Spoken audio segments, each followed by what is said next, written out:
Okay, so since we haven't done any shit like this in a while, I've decided I'm going to do it today because I got a little bit of time before I go to work. So yeah, do shit. Click things, look at stuff. There's a box below the video. Check it out. That being said, y'all ready? Because we're going to do some Popo Medic, son. Popo Medic. How Delta Force trained the deadliest cartel. This should be very fun. Let's go. Let's go, y'all. Friday, December 2nd, 2022. Chaos erupts in the Gulf of Mexico as one of the world's most notorious criminal underworlds becomes rivaled by an up-and-coming, hyper-territorial cartel founded by a group of former Mexican special forces. The organization, at its core, functions as a criminal version of SOCOM, and it's rumored that various members of American Special Operations units, including Delta Force, were once hired to train this cartel's new recruits.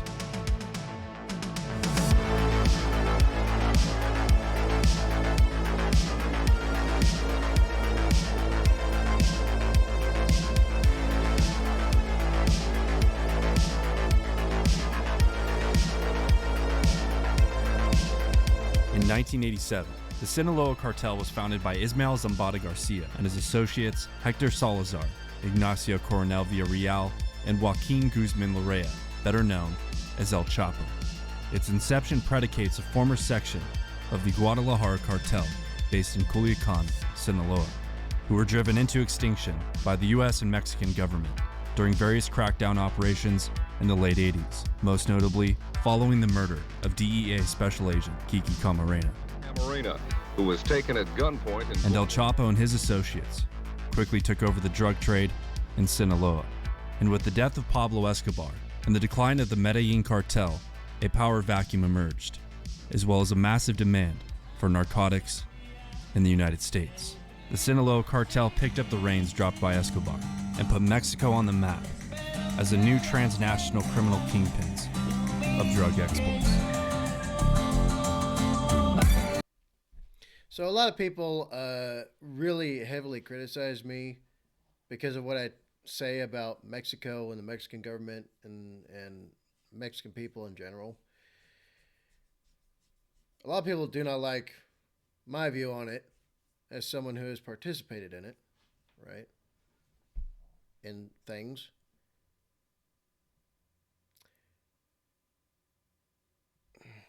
Mexico is cartel.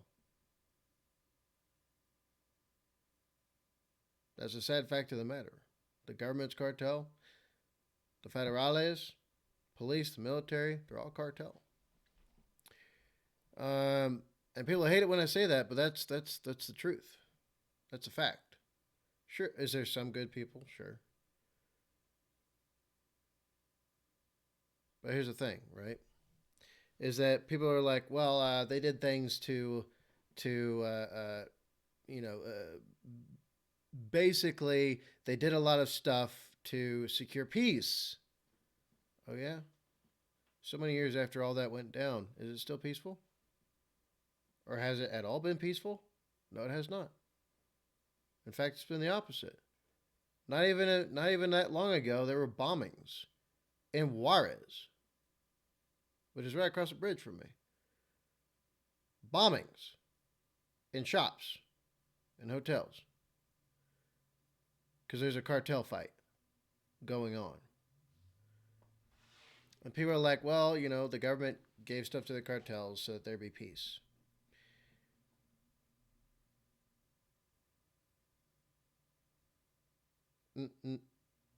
Yeah, look how well that's going. Mexico is cartel. It is. Last time I got any look at data, right? Last time I got any look at data, 1 in 7 was cartel. 3 in 7 were associated with cartel. 5 in 7 had family that were cartel, or relatives, or someone that they were closely connected to that were cartel.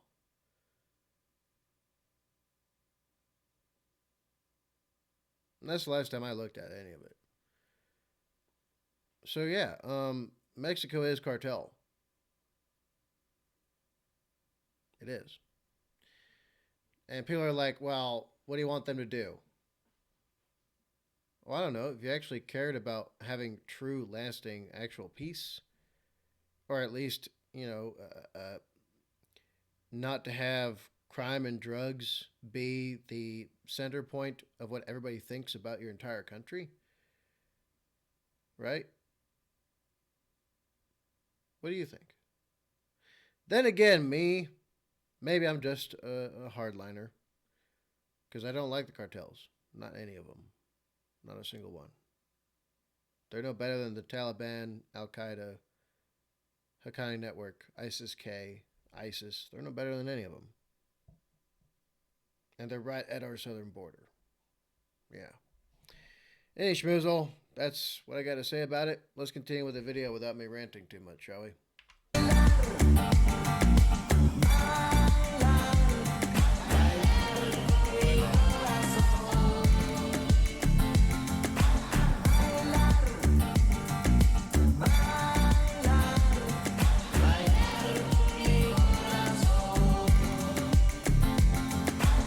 The majority of Sinaloa's success is heavily credited to El Chapo, whose ingenuity in devising sophisticated tunnel systems, equipped with lifts, rail tracks, drainage, and air ventilation systems, changed the game forever.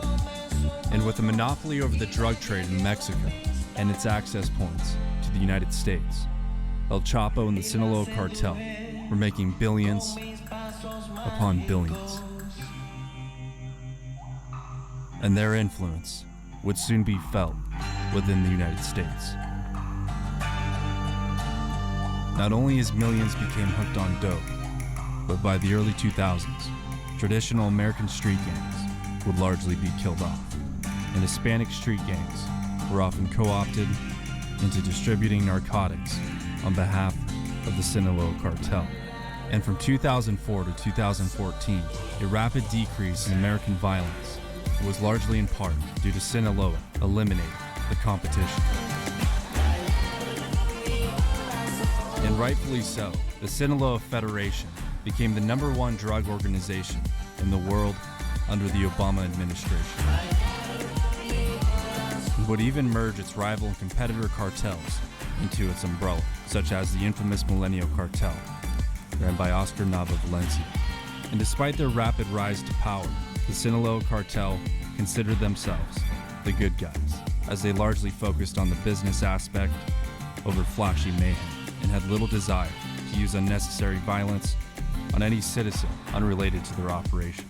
And they remained. I don't know. There's a lot, and I mean a lot, of recorded cases of them doing some very horrendous stuff. Right? And people try to say it was only like people that were involved or that were in the life. No. Families of people that were involved. Right? Women and children. The families. Only good cartel is a gone cartel. Remained fairly true to this word and were a much more structured group than smaller up-and-coming cartels in the Gulf, such as Los Zetas. But on October 28th of 2009, the leader of the Milenio Cartel, Oscar Nava Valencia, would be captured by police. And 9 months later, Sinaloa founder, Ignacio Coronel Villarreal, was killed in a shootout with the Mexican army. And this fracture in both Sinaloa and Milenio leadership created a ripple effect that would quickly change everything, as any sign of weakness in these organizations was a significant sign of opportunity for something new.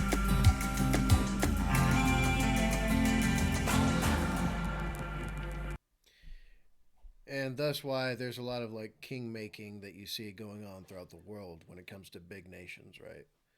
How the U.S. tried to prop up like a government in Afghanistan. How we tried to prop up a government in Iraq, right? Some places in South America, we've tried to do the same. We've tried to do the same stuff in Africa, Southern Africa as well. And we've done this to many other countries as well, throughout the world, right? And in a lot of cases, it's just, exchanging one for the other, essentially. The lesser of two evils. King making and all this kind of shit. Right. Toppling governments and then trying to put something in their place that you can control, influence, or that is friendly to you, or friendlier than the other person was. This is no secret anymore, thankfully, so I can openly talk about it. But anytime you mess that up, shit goes real bad, real fast. Just look at Afghanistan.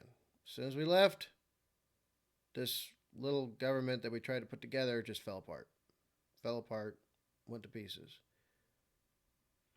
And not just because we broke our promise, and that's a cultural taboo in Afghanistan. Right? We broke our promise as a nation to the people of Afghanistan. We broke our promise.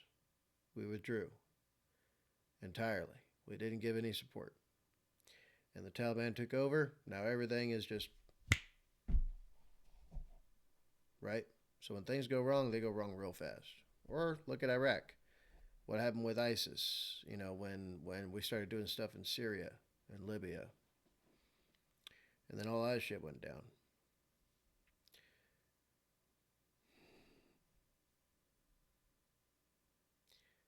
So yeah, it makes sense that someone would want to take advantage of that, though, on the other end, right? Somebody who is hungry to take the power and to put themselves into that position that has been left vacant. There's no shortage of those kind of people. None whatsoever. Let's continue.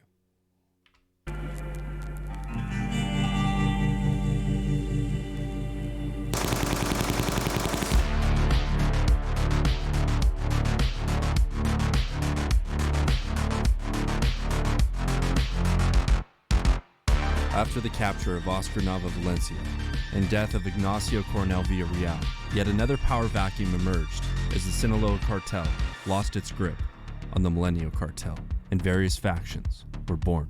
One splinter group, helmed by Nemesio Oseguera, aka El Mencho, decided to gain control of Milenio's remaining smuggling networks, resulting in a major turf war in the Gulf of Mexico against Los Zetas. El Mencho and his new cartel, who he dubbed Mata Zetas, claimed to be against the extortion, kidnapping, thievery, and unnecessary violent undertakings dealt by cartels in the Gulf. Their goal was to take over the market in an effort to enact peace in Mexico through less violent business practices. And they swiftly kicked off their mission in Cancun after authorities recovered a manifesto from the crime scene of 3 dead Los Zetas sicarios, which declared the Mata Zetas were the new kid on the block and ready to take over the fight for a cleaner Mexico. And because of this mission statement, Mexican Army Special Forces members believed in the mission statement and joined in on the fight, deserting their posts to use violence against the violent.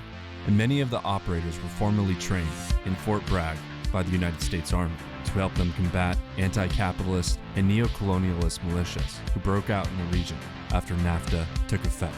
They'd lose. And I understand it. I get it. I really do get it. Right? These guys, they want to do good.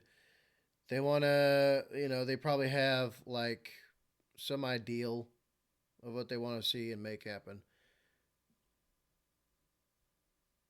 And they're going to end up following the same path most likely as all the other cartels. Unfortunately. Right? I don't see it going in a good direction. Unfortunately. I really don't. But it remains to be seen. There's still quite a lot of time left with all this going on. Use the name Mata Zetas and take the name Jalisco New Generation Cartel, or the Spanish acronym CJNG. They grew heavily militarized and tactically efficient, even adapting special operations units within their own cartel. And these individual units specialized in all types of warfare, from direct action to reconnaissance to drone operations, including kamikaze drones.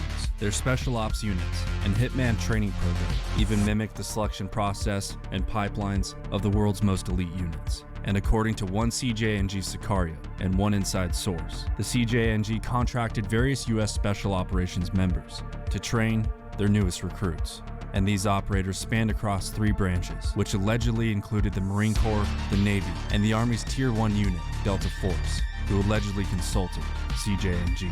And as their numbers, influence, and power in the region continued to skyrocket, the CJNG quickly lost their so-called moral ethos and broke bad, becoming the very thing they set out to destroy. And they would soon become the most barbaric criminal organization the world has ever seen, after declaring war on every single Mexican cartel and committing massacre after massacre in the Gulf of Mexico.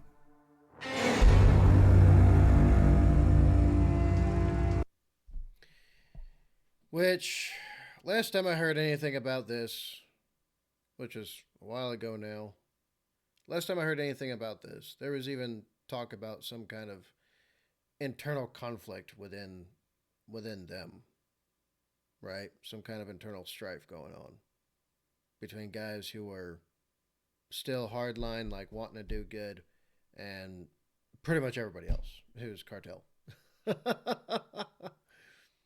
What I say earlier, there's no such, the best cartel is the gone cartel.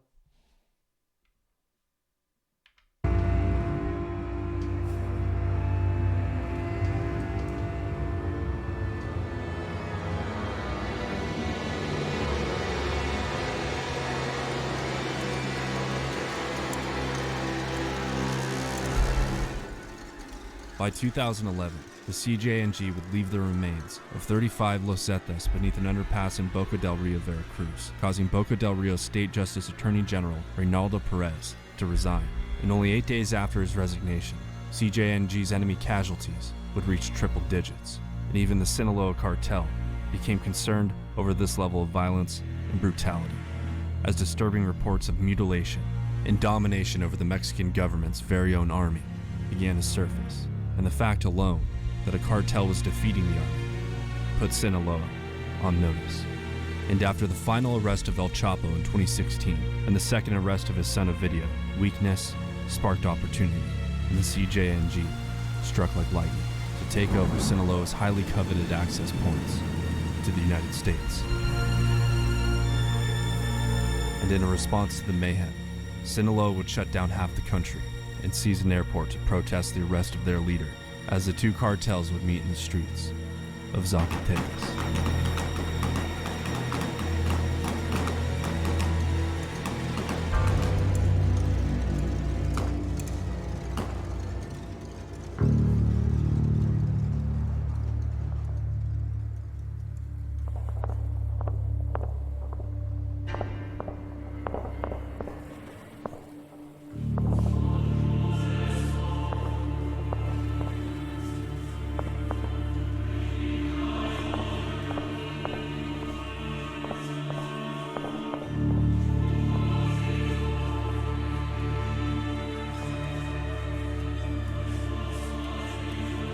Hermanos, si nosotros hemos recibido de parte del Señor el perdón de pecados,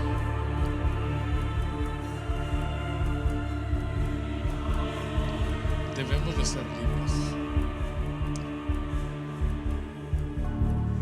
El diablo trabaja con la mente.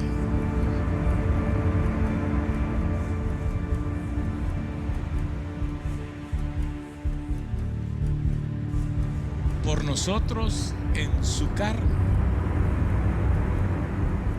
Vosotros también, armados del mismo pensamiento, vivamos una vida espiritual, hermanos.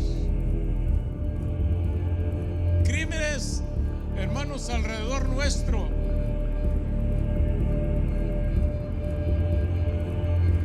Cuando tenemos una mente espiritual, hermanos, eso nos va a ayudar a nosotros de una forma maravillosa.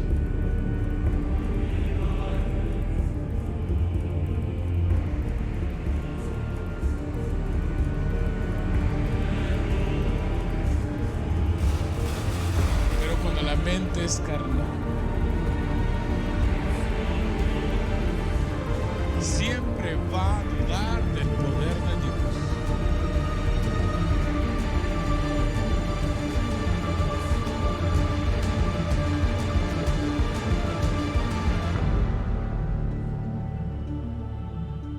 Primera de Pedro capítulo 4.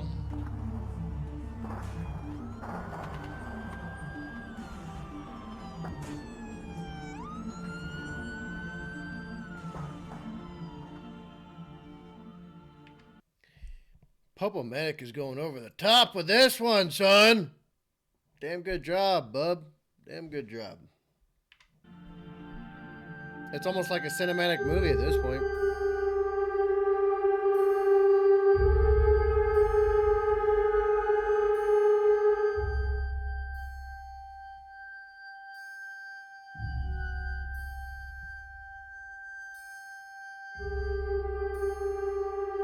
The Zacatecas War between the CJNG and Sinaloa cartel left more than 10,000 families displaced. Despite the fact that CJNG is one of the youngest cartels in Mexico, it's considered to be one of the most powerful and most violent today. Their assets alone are rumored to be worth over $20 billion, and they are fully operational in 23 of Mexico's 32 states. And their leader El Mencho remains the DEA's most wanted fugitive with a bounty of $10 million. They've yet to gain access to the United States, but if they do, all hell will break loose.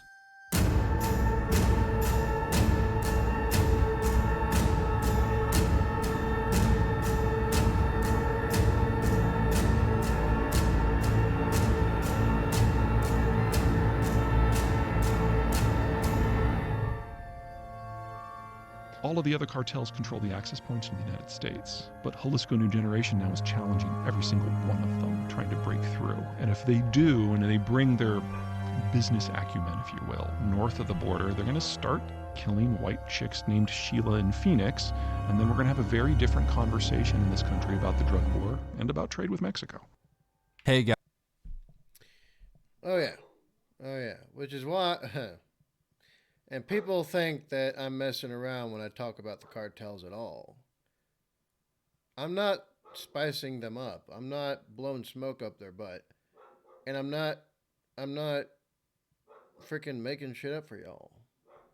Anytime I talk about the cartels, right? Every single one of them. They might as well all be the same entity that fights with each other as much as they cause problems for the rest of us.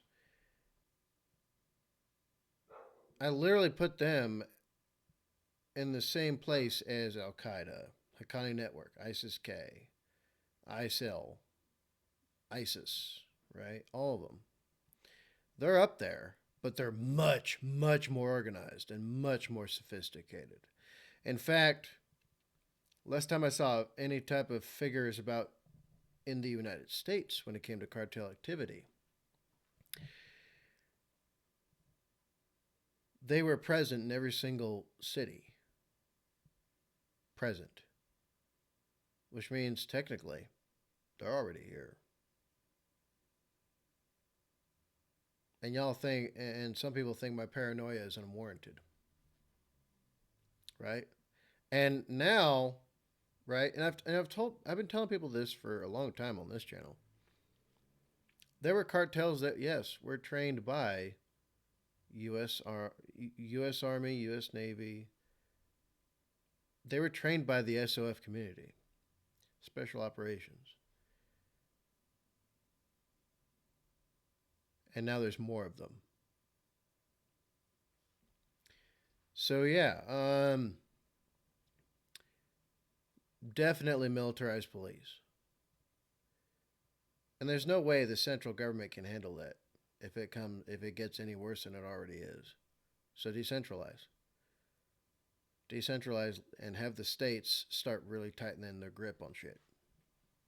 Right?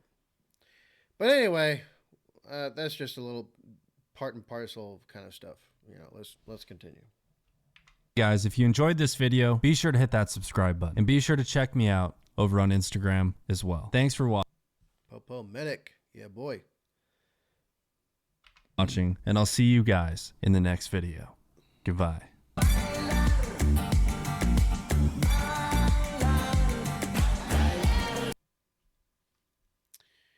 There we go, folks. There we go. Popo Medic. How Delta Force trained the Deadliest Cartel. Yeah, bub. Just...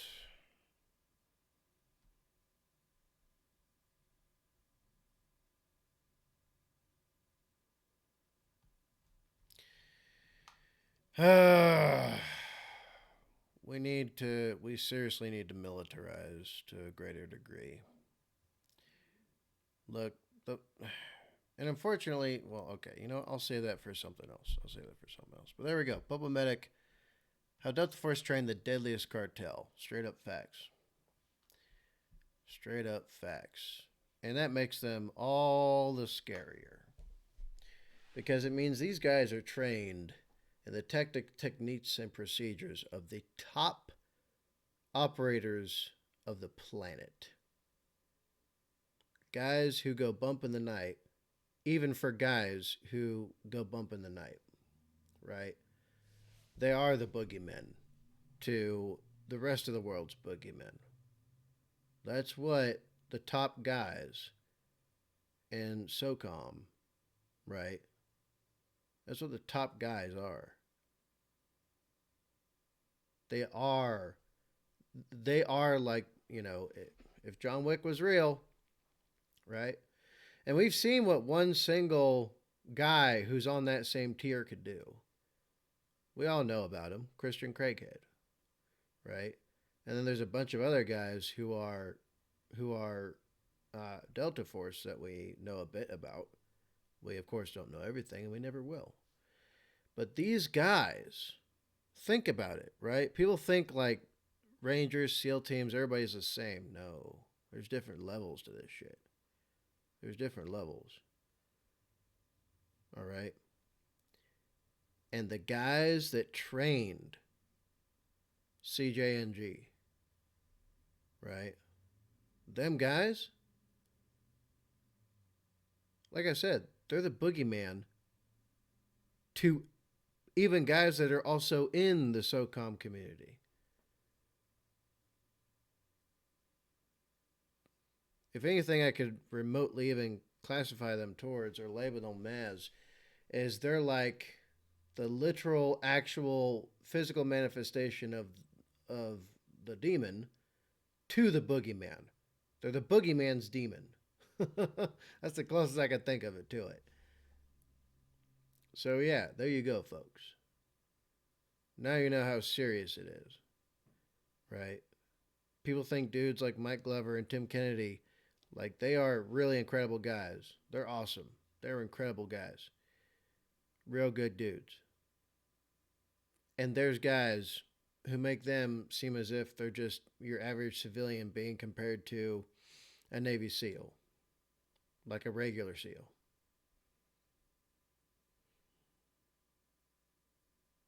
So yeah, hopefully that gets across what I'm trying to tell you. Anyway, what's the worst that happens? What's the worst that happens? Thank y'all for sticking around this far for my rambling and all that stuff. Damn, I miss my old job. I really do. Anyway, what did y'all think? Y'all let me know in the comments down below. And pretend like I don't know what I'm talking about at all. In fact, pretend like I know nothing. And just tell me what you think in the comments. That being said, be good, be safe, make good life for yourselves. I'll see you on the next one. Badger out.